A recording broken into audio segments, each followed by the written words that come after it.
3 dona mahsulotdan juda ham mazali ajoyib desert. Qani ketdik. Bismillah deb pechenyeni maydalab olamiz. Menda kechagi trayfellardan qolgan ushoqlarim bor edi ozgina, shuni ham qo'shib yubordim.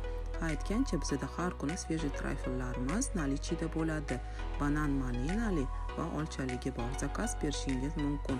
Maydalangan pechenyalarimizga zugushyonka solamiz. Kakaoni xohishga qarab 1 choy qoshiq soldim. Xohlasangiz solmasangiz ham bo'ladi. Va xamirga o'xshab aralashtirib olamiz. Bitta massa bo'lguncha qo'llarimiz yordamida dumaloqchalar yasab olamiz va 1 soatga xolodilnikka olib qo'yamiz. 1 soatdan keyin shokoladni eritib, yog' solib aralashtiramiz va dumaloqchalarimizni xolodilnikdan olib boshqalarga tiqib olamiz va shokoladga botirib, ustiga xohishga qarab bezatamiz. Juda ham mazali ajoyib desertimiz tayyor. Siz ham albatta tayyorlab ko'ring. Oila a'zolaringizga va bolajonlaringizni xursand qiling. Retsept yoqqan bo'lsa, yurakchani bosib qo'ying.